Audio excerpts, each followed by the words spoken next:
At an Urban Connections speed dating event, you'll roughly get around 4 minutes to talk to each guest. Now during that time, you need to talk about yourself, you need to listen to the other person talk about themselves and decide whether you want to see them again or not. Now if you do want to see them again, you need to use those few minutes very wisely, and you need to basically get across the message that you have stuff in common and it would be a great idea to meet again. So how do you do that? Well, first of all, you need to establish a rapport with that person. So you need to find out if you have anything in common. You can ask them what their hobbies are. If you like to travel, you can say, where did you last visit? If you like to read, what was the last book that you read? And once you find you have something in common, you need to reinforce that. So you can say, oh yeah, you went to Africa. I went to Africa too, that's great, yeah. Or yeah, I read that book. Yeah, I'd love to discuss that with you to see what you thought. You're basically giving them a little hook. After getting the hook, you need to ask a slightly more personal question. You could ask something like, do you have any secret hobbies, or what's the biggest mistake you've ever made? If you're looking for a partner who's ambitious, you could say, where do you see yourself in a few years' time, or what's your dream job?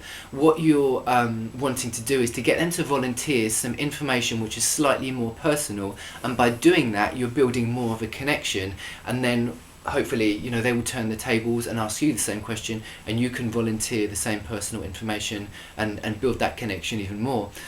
Now, when you're asking questions, you need to be unique. At an Urban Connections speed dating event, you'll meet on average around 40 single guys. Now, if you're going to ask each one of those guys 40 times, where do you come from, what do you do, blah blah blah, it's very monotonous, not just for you but for them as well.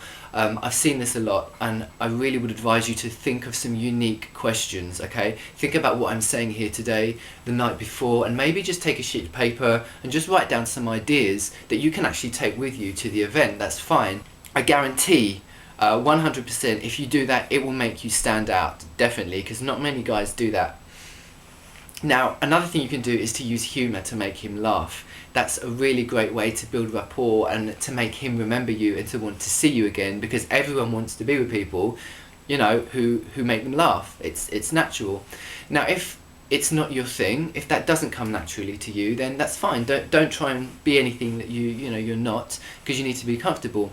There are certain things you certainly don't want to talk about, ask questions about, and certainly not make jokes about, and that's religion, weight, age, politics, previous relationships, anything like that. Any sensitive issues you want to steer clear of, definitely.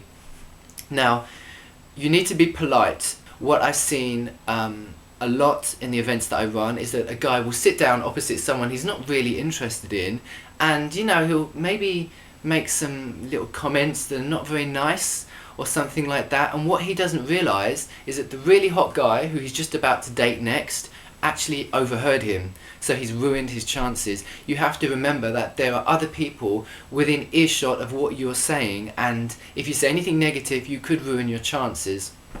Now, if you want to see more tips or more dating information, you can visit urbanconnections.co.uk, and you can also see our speed dating events, which we run monthly. So thanks for watching, and I wish you luck if you do try speed dating.